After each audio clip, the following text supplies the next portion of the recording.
السلام علیکم ورحمۃ اللہ وبرکاتہ۔ الحمد للہ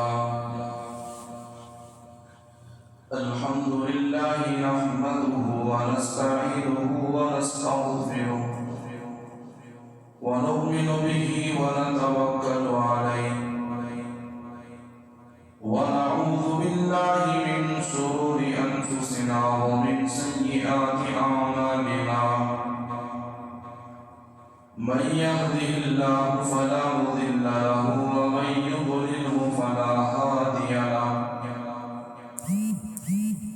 ونشهد أن لا إله إلا الله وحده لا شريك له، ونشهد أن سيدنا وسندنا ونبينا ومولانا محمدا عبده ورسوله.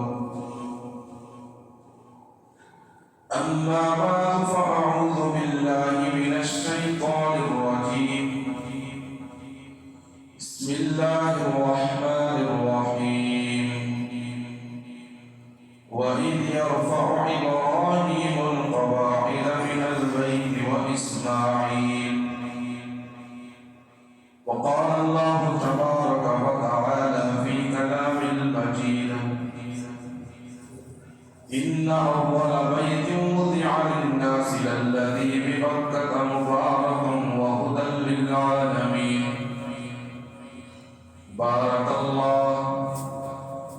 الله لنا ولكم في القرآن العظيم، ورفعنا بالآيات والذكر الحكيم. اللهم صل على سيدنا محمد وبارك وسلم.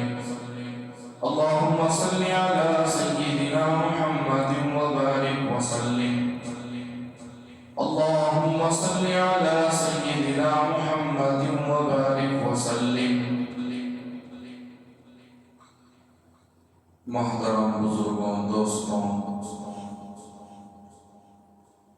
اللہ تبارک و تعالی اپنی عبادت کے لیے، اپنی تعارف کے لیے، اپنی پہچان کے لیے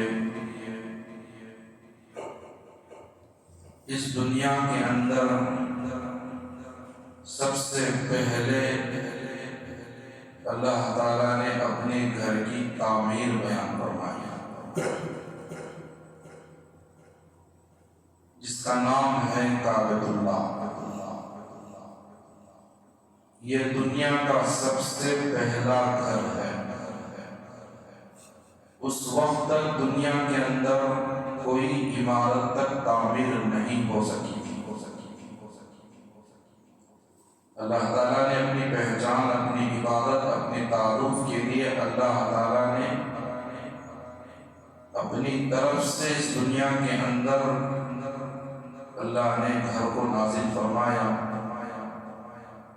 خطبے کے دوران میں نے آپ حضرات کے سامنے یہ آیت تلاوت فرمائی ہے: ان اول بیت وضع للناس للذی ببکہ۔ اس آیت کی روشنی میں حضرات مفسرین تین قول بیان فرمائے ہیں۔ پہلی تفسیر بیان فرماتے ہیں کہ اللہ تعالیٰ نے جب حضرت آدم علیہ السلام اور ان کی اہلیہ محترمہ حضرت حوا علیہ السلام کو جب دنیا کے اندر نازل کیا، اللہ تعالیٰ نے اس وقت اپنی جانب سے اللہ نے گھر کو نازل کیا۔ دوسری تفسیر بیان فرماتے ہیں حضرات مفسرین، اللہ تعالیٰ نے اس گھر کی تعمیر کو فرشتوں کے ذریعے سے کرایا۔ تیسری تفسیر بیان فرماتے ہیں حضرات مفسرین نے، اللہ تبارک و تعالیٰ نے حضرت جبرائیل علیہ السلام کو حکم دیتے ہیں، اللہ کے حکم سے دنیا کے اندر تشریف لاتے ہیں اس مقام پر جہاں آج کعبۃ اللہ موجود ہے۔ اللہ کے حکم سے اس گھر کا نشاندہی کرتے ہیں، یعنی باؤنڈری لگا دیتے ہیں۔ اب اللہ تبارک و تعالیٰ آدم علیہ السلام کو حکم دیتے ہیں کہ آدم تو اپنا گھر کی تعمیر کرنے سے پہلے اللہ کی گھر کی تعمیر کرنا۔ اللہ تبارک و تعالیٰ کے حکم سے حضرت آدم علیہ السلام نے کعبۃ اللہ کی تعمیر کی، اور اللہ تعالیٰ نے یہ اصول قیامت تک برقرار رکھ دیا۔ جس علاقے میں، جس شہر میں، جس محلے میں، جس ملک میں اگر وہ ملک آباد ہونا ہو، وہ علاقہ آباد ہونا ہو، وہ شہر آباد ہونا ہو، وہ محلہ آباد ہونا ہو، اللہ کا گھر جس زمین پر آباد ہوگا وہ ملک بھی آباد ہوگا۔ اللہ کا گھر جس زمین پر آباد ہوگا وہ شہر بھی آباد ہوگا۔ اللہ کا گھر جس زمین پر آباد ہوگا اس اللہ کی گھر کی برکت سے وہ محلہ بھی آباد ہو جائے گا۔ اللہ تبارک و تعالیٰ نے یہ اصول قیامت تک برقرار کر دیا۔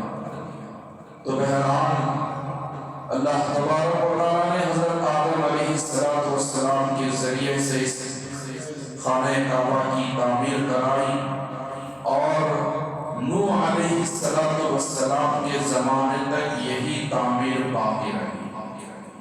جب اللہ تعالیٰ نے نوح علیہ السلام کی قوم پر اللہ نے عذاب بھیجا، چاروں طرف پانی ہی پانی، سیلاب آیا، پہاڑوں پر پانی گیا، اس وقت اللہ تعالیٰ نے اس گھر کی تعمیر کو اللہ نے اٹھا لیا، اور اس گھر کا کوئی نام و نشان تک باقی نہ رہا، اور بعد میں ہزاروں سال اس گھر کا طواف، یعنی جہاں خالی جگہ تھی، کئی انبیاء علیہ السلام وہاں طواف کر رہے تھے، بعد میں حضرت ابراہیم علیہ السلام کا زمانہ آیا۔ اللہ تبارک و تعالیٰ نے ابراہیم علیہ السلام کے ذریعے اللہ تعالیٰ کی دوبارہ اس تعمیر اور اس خدمت کا انجام اللہ تعالیٰ نے ان کے خاندان سے اور حضرت ابراہیم علیہ السلام سے کرائی، جس کا ذکر اللہ نے قرآن میں بیان فرمایا۔ وَإِذْ يَرْفَعُ إِبْرَاهِيمُ الْقَوَاعِدَ مِنَ الْبَيْتِ وَإِسْمَاعِيلُ، آپ علیہ السلام سے اللہ نے فرمایا کہ حضور اپنی امت کو اس قصہ بیان کرو۔ اللہ تعالیٰ نے حضرت ابراہیم علیہ السلام کو اور ان کے ہونہار بیٹے، ان کے فرزند حضرت اسماعیل علیہ السلام کو اللہ نے حکم دیا کہ تم اس گھر کی تعمیر کرو، اور بعد اس خانہ کعبہ کی تعمیر، یعنی اس کی دیواریں اونچی کر رہے تھے، اور حضرت اسماعیل علیہ السلام اور اپنے باپ کی خدمت اور اپنا باپ کا ساتھ دیتے ہوئے اور پتھر اور اینٹیں اور اپنے دونوں ہاتھوں سے لے جا کر دیا کرتے تھے، اور خانہ کعبے کی دیواریں اونچی کرتے تھے۔ تو بہرحال تو اللہ تعالیٰ کی گھر کی تعمیر مکمل ہو چکی، اور خانہ کعبہ تعمیر مکمل ہو چکی، اور باپ اور بیٹے اور اللہ کے بارگاہ میں، اللہ کے دربار میں سجدہ شکر ادا کرتے ہوئے اللہ سے دعا کی۔ اللہ تعالیٰ نے اس دعا کا ذکر قرآن کا حصہ بنایا، ربنا انک انت السمیع العلیم وتب علینا انک انت التواب الرحیم۔ اے اللہ، تیرا فضل ہے، تیرا کرم ہے، ہمارا اس کا کوئی کمال نہیں ہے۔ اے اللہ، تو اپنے فضل سے، اپنے کرم سے، اپنی توفیق سے، اپنی ہدایت سے تو نے تیرے گھر کی تعمیر کی خدمت کا موقع عنایت فرما۔ اے اللہ، ہم تیرے دربار میں بے حد شکر گزار ہیں۔ اے اللہ، ہماری اس عبادت کو، ہماری اس خدمت کو اپنے دربار عالیہ میں بے حد قبول فرما۔ ربنا انک انت السمیع العلیم وتب علینا انک انت التواب الرحیم۔ میرے محترم بزرگوں، دوستوں، اور بعد میں حضرت ابراہیم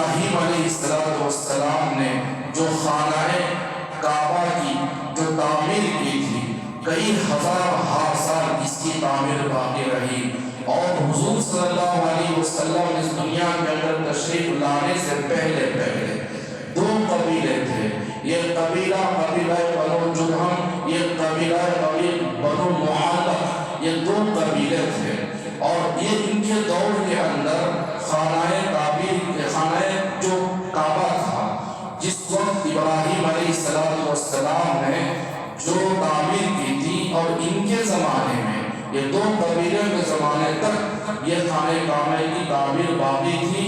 بعد میں دیواریں کچھ کیا ہے کمزور پڑ چکی تھی، دراڑ آ چکے تھے، بعد میں انہوں نے اثر نو تعمیر کی، دوبارہ تعمیر فرمائی، اور اس کے بعد حضور علیہ السلام کا زمانہ، اور جس وقت آپ کی عمر 35 سال تک پہنچ چکی تھی، 35 سال تک پہنچ چکی تھی، اور کفار مکہ کا دور تھا، اور بعد میں کیا ہوا، اس کی طرح اور خانہ کعبہ کی جو دیواریں تھیں اور اس کے اندر دراڑ آ چکا تھا اور کمزور پڑ چکی تھی، تو تمام کفار مکہ نے بیٹھ کر مشورہ کیا، اب ہم کیا کریں؟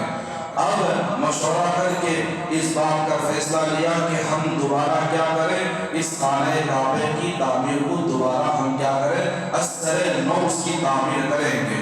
اور اس بات میں اب دیکھو یہ لوگوں نے مشورہ کیا، مشورے میں یہ بات آئی کہ یہ خانہ کعبہ کی بڑا احترام کرتے تھے، بڑی محبت تھی، بڑا ادب و احترام کیا کرتے تھے، اور انہوں نے اس بات کا فیصلہ لیا کہ اللہ کا گھر محترم ہے، اللہ کا گھر بابرکت ہے، عزت والا ہے، اور انہوں نے اس بات کا فیصلہ لیا ہمارا جو بھی پیسہ اس گھر میں لگے گا حرام مال کا پیسہ نہ ہوگا، اور اپنی محنت کا پیسہ ہوگا، حلال پیسہ ہوگا، جو چوری ہے، جو سود ہے، اور جو ڈاکہ ڈکیتی کا جو مال ہے، اس میں سے ایک پیسہ بھی اس گھر میں حصہ نہ ہوگا۔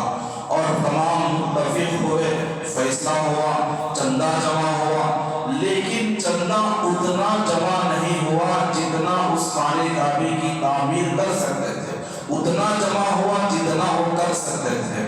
اب کیا کریں؟ اب دیکھو حضرت ابراہیم علیہ السلام کی تعمیر میں اب کی جو تعمیر ہے، جس وقت کفار مکہ نے جو تعمیر کی، اور اس میں دو تبدیلیاں تھیں۔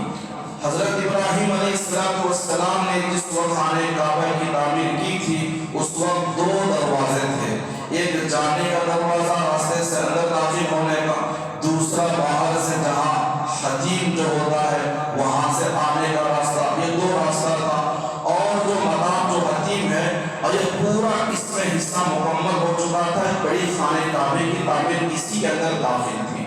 اور جب خانہ کعبہ یعنی کفار مکہ کا دور آیا، جب چندہ جمع ہوا، اور چندہ جمع ہونے کے بعد اور اتنا تعمیر کر سکتے تھے جتنا ان کے پاس چندہ جمع ہوا تھا، اب انہوں نے دو تبدیلیاں یہ کی کہ جو حتیم کا جو حصہ تھا انہوں نے کیا کیا، اس حصے کو باہر کر دیا، اور دوسرا دو راستے تھے، ایک اندر سے جانے کا اور ایک باہر سے آنے کا، تو انہوں نے کیا باہر سے جانے کے راستے کو بند کر دیا۔ اب یہ جو راستہ تھا اندر سے داخل ہونے کا راستہ، وہ ایک ہی دروازہ، وہ بھی تھوڑا اوپر تھوڑا اونچا کر دیا تاکہ کوئی اس گھر کے اندر داخل نہ ہو۔ تو بہرحال یہ دو تبدیلیاں تھیں جو چندہ جمع نہ ہونے کی وجہ سے، تو بہرحال کہ وہ بڑا ادب و احترام کرتے تھے، اس کی بڑی لمبی تفسیر ہے، اس کی بڑی لمبی تاریخ ہے۔ تو بہرحال یہ جو اللہ تبارک و تعالیٰ کا یہ گھر ہے، دنیا کا پہلا واحد گھر ہے، ان اول بیت وضع للناس الذی ببکۃ مبارک وہدی للعالمین، اور حضرات مفسرین اس گھر کی کئی خصوصیات بیان فرمائے ہیں، کئی خصوصیات، وہدی للعالمین، ببکۃ مبارک، یہ بابرکت والا گھر ہے، وہدی للعالمین، تمام عالم کے لیے ہدایت کا مرکز ہے۔ میرا محترم بزرگوں دوستوں، حضرات مفسرین اس کی خصوصیات میں بیان فرماتے ہیں، یہ دنیا کا ایک ایسا واحد گھر ہے اللہ تبارک و تعالیٰ نے اس گھر کے اندر اور وہاں کے اطراف و اطناف اس گھر کی برکت کی وجہ سے روزانہ 120 رحمتیں نازل ہوتے ہیں. 120 رحمتیں صرف اسی خانہ کعبہ پر. کیا اللہ تبارک و تعالیٰ کا اعزاز ہوگا اس گھر کے اندر، وہ کیا خصوصیت ہوگی اور کیا مقام ہوگا. ذرا اندازہ لگاؤ کہ 120 رحمتیں، اور اس میں حضرات مفسرین بیان فرماتے ہیں اور ستون و طائفون، اور فرماتے ہیں اس میں سے صرف 60 رحمتیں طواف کرنے والوں پر. جہاں خانہ کعبہ کی جو طواف کرتے ہیں 60 رحمتیں خانہ کعبہ کی طواف کرنے والوں پر نازل ہوتے ہیں. 60 رحمتیں. اور فرمایا وَعِشْرُونَ لِلْمُصَلِّينَ، اور باقی 40 جو رحمتیں ہیں وہاں نماز پڑھنے والوں پر نازل ہوتے ہیں. وَعِشْرُونَ لِلنَّازِلِينَ، فرمایا وَسَبْعُونَ لِلنَّازِلِينَ، فرمایا کہ 20 رحمتیں جہاں مطاف پر بیٹھ کر اللہ کی گھر کی اس خانہ کعبہ کی تعمیر، جو خانہ کعبہ ہے جو بیت اللہ ہے، اس گھر کو دیکھنے والوں پر صرف 20 رحمتیں نازل ہوں. ذرا اندازہ لگاؤ اللہ کی ایک رحمت کی نظر صرف شہر کرناٹک نہیں بلکہ سارا ملک پر بھی اگر ایک رحمت کی نظر آ گئی، اس اللہ کی ایک رحمت کی برکت سے سارا ملک کا بیڑا پار ہو جائے گا. اندازہ لگاؤ کہ 120 رحمتیں صرف دیکھنے والوں کو، اللہ کی گھر کو دیکھنا، کعبۃ اللہ کو دیکھنا اور وہاں کی زیارت کرنا، یہ بھی عبادت ہے. دیکھنے والوں پر 20 رحمتیں نازل ہوتے ہوں گے. ذرا اندازہ لگاؤ. طواف کرنے والوں پر 60 رحمتیں، نماز پڑھنے والوں پر 60 رحمتیں، 120 رحمتیں. اور یہ بھی خصوصیت بیان فرمائی وَهَذَا الْبَلَدِ الْأَمِينَ، جو اس شہر میں داخل ہو گیا وہ امن پا گیا. یہ شہر امن والا شہر ہے، یہ شہر امن والا شہر ہے. جو بھی اس میں داخل ہو گیا، میرے محترم بزرگوں اور دوستوں، کفار مکہ قتل کر کے جب اس شہر کے اندر داخل ہو جاتے تھے اور خون کے بڑے پیاسے ہوتے تھے، اگر ان کا کوئی قاتل بھی آ جاتا، چاہے وہ باپ کا قاتل ہو، اپنے بہن بھائی کا قاتل ہو، اپنے خاندان قبیلے والوں کا قاتل بھی ہو، اور خون کے بڑے پیاسے ہوتے تھے، جب شہر میں داخل ہوتے تھے وہ خود بخود اپنی نظریں نیچے جھکایا کرتے تھے. جو بھی اس شہر میں داخل ہو جاتا وَهَذَا الْبَلَدِ الْأَمِينَ، کہ امن پا جاتا تھا.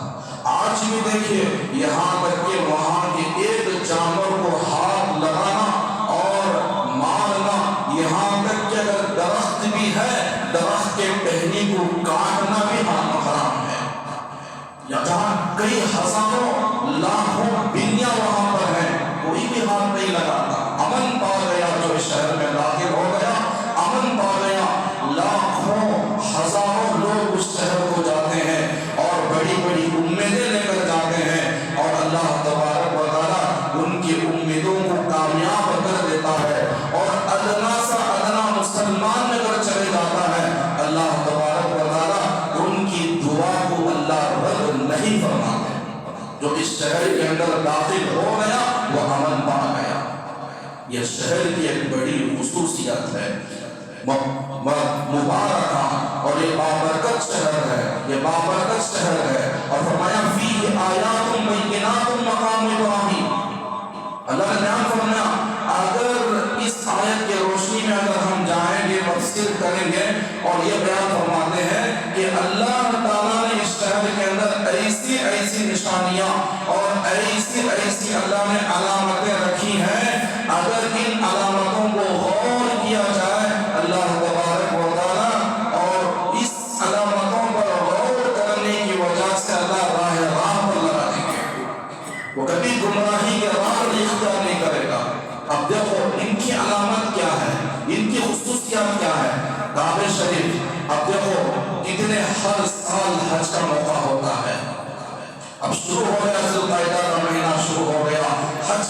شروع ہو چکا ہے۔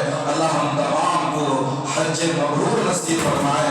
میرے محترم بزرگوں دوستوں، دیکھیے دنیا کے کونے کونے سے اور دنیا کے ہر حصے سے، ہر ملک سے، ہر علاقے سے ہر آدمی اللہ کے گھر کی زیارت کے لیے جاتا ہے، اور کوئی آ کر ہمیں اس بات کی شکایت نہیں کرتا کہ وہاں طواف کرتے ہوئے لوگوں کی بھیڑ کی وجہ سے مجھے طواف نہیں ملا، میں طواف نہیں کر سکا۔ کوئی آ کر ہمیں اس بات کی شکایت بھی نہیں کیا۔ اللہ نے کیا برکت رکھی ہے اس علاقے میں، اس شہر میں، اللہ نے کیا برکت رکھی ہے۔ اگر یہاں پر دیکھیے 1,00,000 2,00,000 3,00,000 کا مجمع اگر جم جائے، زمین بھی تنگ ہو جائے گی، پانی بھی تنگ ہو جائے گا، کھانے کا نظام بھی خلل ہو جائے گا، لیکن وہ اللہ کی گھر، وہ اللہ کی وہ شہر کی اتنی بابرکت ہے۔ اور یہاں تک کہ جو مطاف کا جو حصہ ہے، اور وہ حصہ کتنا حصہ ہے، چھوٹا حصہ ہے۔ یہاں کی زمین میں 1,00,000 2,00,000 اگر جم جائیں گے تو زمین تنگ ہو جائے گی، لیکن اس چھوٹے حصے میں بھی لاکھوں لوگ مسلمان وہاں جا کر نماز پڑھ لیں گے، کسی کو نماز پڑھنے میں تکلیف نہیں آئے گی۔ آج تک یہ خطرہ پانی کم نہیں ہوا جتنا وہاں پانی کا استعمال ہوتا ہے۔ دنیا میں مجھے معلوم ہو کر کہیں اور جگہ استعمال نہیں ہوگا، لیکن اللہ نے برکت رکھی ہے کہ کبھی پانی میں کوئی کمی نہیں آئی۔ یہ اللہ کے گھر کی خصوصیات ہے، یہ اللہ کے گھر کی برکت ہے۔ اللہ نے وہاں کی زمین کو کشادگی کر دیا، اللہ نے وہاں کی زمین کو آباد کر دیا۔ میرے محترم بزرگوں دوستوں، کئی خصوصیات قرآن مفصل بیان کرواتے ہیں۔ فیہ آیات مقام ابراہیم، اور جہاں یہ مقام ابراہیم یہ وہ مقام ہے جہاں اللہ تعالیٰ نے حضرت ابراہیم علیہ السلام کو حکم دیا کہ تم خانہ کعبہ کی تعمیر کرو۔ اللہ کے حکم سے اس پتھر پر کھڑے ہو کر ابراہیم علیہ السلام کعبے کی دیواروں کو اونچا کرتے تھے۔ جب وہ اوپر جانا چاہتے تھے، وہ پتھر خود بخود اوپر چلا جاتا، اور جب نیچے آنا چاہتے تھے وہ خود بخود نیچے آتا تھا۔ اور آج بھی حضرت ابراہیم علیہ السلام کے وہ پاؤں کے نشان اس پتھر پر، اس چٹان پر موجود ہیں۔ کیوں؟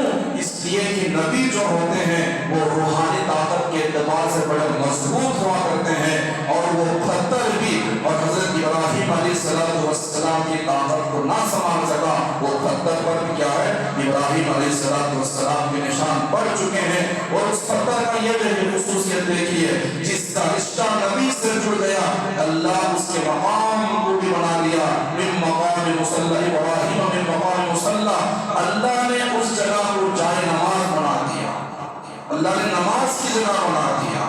یہ بڑی خصوصیات ہیں اس خانہ کعبے کی۔ تو میرے محترم بزرگوں دوستوں، اور کیوں یہ شہر کے اندر اللہ نے خصوصیات کیوں رکھی، یہ برکتیں کیوں رکھی، یہ رحمتوں کا نزول کیوں رکھا؟ کیوں؟ اس لیے کہ اللہ کی نیک بندوں کی بڑی قربانی ہے، اور اللہ کے نیک بندوں کی بڑی دعائیں ہیں۔ حضرت ابراہیم علیہ السلام اور ان کے خاندان، ان کے قبیلے والوں کی وہ ہونا، وہ امتحان، وہ آزمائشیں، ارے انسان کو انسان، جانور کو جانور، ان کی قربانیوں پر، ان کی دعاؤں پر آسمان کے فرشتے ہونے پر مجبور ہوئے۔ وہ آسمان کا حصہ، وہ پہاڑی حصہ، اور وہ پتھر ہونے پر مجبور ہوئے۔ میرے محترم بزرگوں دوستوں، کئی اللہ کے نیک بندے، کئی نبیوں کی دعا ہے، اور میرے اور آپ کے آقا حضرت محمد مصطفیٰ صلی اللہ علیہ وسلم کی محنتیں ہیں، اور ان کی قربانیاں ہیں، اور ان کی جدوجہد ہے۔ ابراہیم علیہ السلام کو اللہ نے حکم دیا، اپنے خاندان کو لے کر چھوڑا، اپنے دودھ پیتے بیٹے حضرت اسماعیل علیہ السلام کو لے کر، اپنی اہل محترمہ کو لے کر، اور نکل چلے۔ معلوم نہیں تھا کہ اللہ کا حکم تھا، اور اللہ کے حکم سے اس مقام پر جہاں آج خانہ کعبہ ہے، اور اس مقام پر اس وقت یہاں تک کہ یہ گھر کیا، ایک درخت تک نہیں تھا، صرف کالے پہاڑوں کے پتھروں کے علاوہ۔ ابراہیم علیہ السلام چاروں طرف دیکھے، اور فرماتے ہیں ابراہیم علیہ السلام کو جب آگ پر ڈالا گیا، اور اس وقت ان کے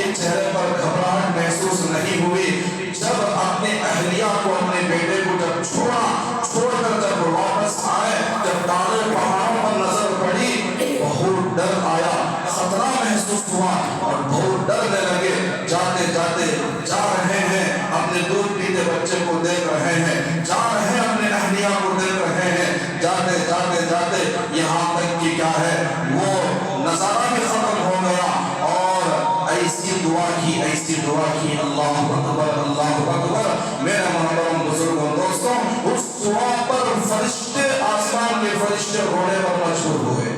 اللہ نے اس دعا کا ذکر قرآن میں فرمایا، ربنا انی اسکنت من ذریتی بواد غیر ذی زرع عند بیتک المحرم۔ اللہ نے دعا کا نقشہ کھینچا اللہ نے قرآن میں، اور جاتے ہوئے دعا کی، کیا دعا کی، اور اس دعا پر آسمان کے فرشتے رونے پر مجبور ہوئے۔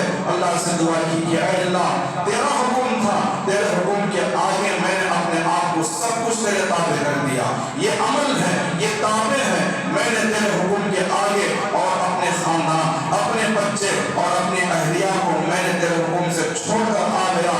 ایسے علاقے پر، ایسی جگہ پر اے اللہ، یہاں کی ہر حصہ، ہر جگہ ایک ایک انسان کے لیے ترس رہا ہے۔ اے اللہ، ایسی جگہ آ کر میں نے اپنے بچے کو، اپنے اہلیہ کو میں نے چھوڑ کر آیا ہوں، جہاں کیا میرے محترم بزرگوں دوستوں، جہاں نہ عرش تھا نہ فرش تھا، حاصل تھی بچھانے کے لیے، اپنے آپ کو چھپانے کے لیے کوئی سایہ نہیں تھا۔ اپریل کی گرمی، آج ہمیں اتنی سخت گرمی ہے، آج ہمیں گرمی کو برداشت کرنا ہمارے لیے نہیں ہو رہا ہے۔ وہ گرمی کیسی ہوگی جہاں نہ آسمان، جہاں نہ فرش ہے نہ عرش ہے، اور اپنے آپ کو چھپانے کے لیے کوئی درخت کا سایہ ہے، کیا گزرتی ہوگی، کیا گزرتی ہوگی۔ اللہ سے دعا کی، اے اللہ، دور دور تک کوئی وہاں نظارہ نہیں ہے، درخت کا ایک ٹہنی تک موجود نہیں ہے۔ اے اللہ، اس زمین کے حصے پر یہ خطرہ کو پانی کا دور دور تک کوئی کنواں نہیں ہے، ندی نہیں ہے، دریا نہیں ہے۔ اے اللہ، اس زمین کو پانی کے ذریعے سے آباد فرما، اور یہاں کا آنے والا ہر آدمی پانی پی کر اپنا پیاس بجھا سکے۔ اے اللہ، اس زمین کو وہ حصہ عطا فرما، دنیا والے ہر آدمی جگہ کو آنا، اور اس آنے والا ہو اور میں کیوں نہ ہو، ان کی دعاؤں کی برکت تھی۔ آج کوئی نہیں جانا چاہتا، آج کئی لوگ سال کئی مرتبہ عمرے کو چلے جاتے ہیں، اور سال کئی مرتبہ اللہ کے گھر کی زیارت کر کے آتے ہیں، آتے ہوئے درد ہوتا ہے، ایک درد ہوتا ہے، ارے ہم نے اللہ کے گھر سے جدا ہو رہے ہیں، دل مانتا ہے، دل چاہتا ہے کہ دوبارہ اس گھر کی تعمیر کو دیکھوں۔ آج ہمیں دنیا کی بڑی بڑی عمارتیں، عالیشان عمارتیں ایک مرتبہ دیکھیں گے، دو مرتبہ دیکھیں گے، لیکن تیسری مرتبہ دیکھنے سے ہمارا دل نہیں بڑھے گا۔ لیکن وہ اللہ کی گھر کی خصوصیت ایسی ہے، جتنی مرتبہ تم دیکھو اتنی مرتبہ، اور ہماری خواہش کبھی بھرتی نہیں، اور اس گھر کو چمٹ کر، اس گھر کو بوسہ لیتے ہوئے اور استلام کرتے ہوئے جو اللہ کی عبادت کرتے ہیں، جو وہاں دعا کرتے ہیں، اتنا مزہ کسی اور میں نہیں آتا۔ میرے محترم بزرگوں دوستوں، یہ ابراہیم علیہ السلام کی دعا کی برکت تھی۔ اللہ سے دعا کی ہے اس زمین کو وہ عزت عطا فرما، دنیا کا کونے کونے والا یہاں آ کر بسنے والا بنے۔ یہ اللہ کی گھر کی خصوصیت تھی، اس شہر کی یہ خصوصیت تھی۔ ابراہیم علیہ السلام نے ایسی دعا کی، اے اللہ، ایک درخت یہاں پر موجود نہیں ہے، اس شہر کو اور ایسے آباد فرما، وَارْزُقْهُم مِّنَ السَّمَاوَاتِ وَارْزُقْهُم مِّنَ السَّمَاوَاتِ، یہاں تک کہ وہاں کوئی درخت نہیں تھا، آج ایسی دعا کر رہے ہیں، اللہ اس شہر میں، اس علاقے میں ہر قسم کے پھلوں کو، ہر قسم کے پھولوں کو اللہ کا عطا فرما۔ میرے محترم بزرگوں دوستوں، آج ہم جاتے ہیں دنیا میں، آج تک ہم نے کوئی پھل کو نہیں دیکھا، آج تک ہم نے کوئی پھل نہیں کھایا، عجیب عجیب قسم کے پھل وہاں پر آپ کو موجود، آپ کو وہاں ملیں گے۔ آج تک ہم نے کوئی ایسی نعمتوں کو نہیں دیکھا، آج وہاں پر آپ کو چیزیں ملیں گے۔ ان کی دعاؤں کی برکت تھی، وَارْزُقْهُم مِّنَ الثَّمَرَاتِ۔ میرے محترم بزرگوں دوستوں، آج جو زمزم کا پانی ہے، یہ قربانیوں کا پانی ہے، قیامت تک انشاءاللہ پانی باقی رہے گا۔ کتنے لوگ ہزاروں کی تعداد میں جاتے ہیں، بھر بھر کر لاتے ہیں، اور اپنے خاندان میں، اپنے محلے میں تبرک کے طور پر اس پانی کو تقسیم کیا جاتا ہے۔ کتنے لاکھوں کروڑوں اربوں انسان اس پانی کا استعمال کرتے ہیں، لیکن آج تک اس پانی میں کوئی کمی نہیں آئی۔ تو میرے محترم بزرگوں دوستوں، یہ ذی القعدہ کا مہینہ، یہ میں نے سوچا کہ چلو اس کی تاریخ، اس کی تعبیر کیوں؟ اس لیے کہ ہر سال جب یہ مہینہ شروع ہوتا ہے، حج کا موسم شروع ہوتا ہے، تو خود بخود یہ عنوان آپ کے سامنے آتا ہے، بولنا ضروری بھی ہوتا ہے۔ تو میرے محترم بزرگوں دوستوں، میں نے یہ ضروری سمجھا کہ آج آپ حضرات کے سامنے اس گھر کے متعلق اس کی فضیلت اور اس کی خصوصیات اور اس کی تاریخ آپ حضرات کے سامنے بیان کروں، اور الحمدللہ جتنا ہو سکا میں نے بیان کیا۔ اور اس کے بعد خانہ کعبے کی تعمیر تو مکمل ہو چکی، اللہ کا حکم آیا، ابراہیم اعلان کرو، حج کا اعلان کرو۔ اس وقت آج کی طرح لاؤڈ سپیکر نہیں تھے، آج کی طرح لاؤڈ سپیکر نہیں تھے۔ ابراہیم علیہ السلام نے اللہ سے کہا، اے اللہ میں بوڑھا ہو چکا ہوں، میری آواز یہاں کھڑے ہو کر میں اگر اعلان بھی کروں اور صرف میری ایک آواز خانہ کعبے کی دیوار پر جا کر ٹکرائیں گی، اتنی ہی میری آواز کے اندر دم ہے، اب میں آواز لگاؤں تو میری آواز کہاں تک جائے گی؟ اللہ تعالیٰ نے کہا، ابراہیم آواز لگانا اور اعلان کرنا تمہارا کام ہے، دنیا کا حصہ کیا، کائنات کے ہر ذرے میں، ہر حصے میں، اور اس دعوت کو، اس اعلان کو، اس آواز کو پہنچنا ہماری ذمہ داری ہے۔ اور یہ آواز کیسی پہنچی اور کس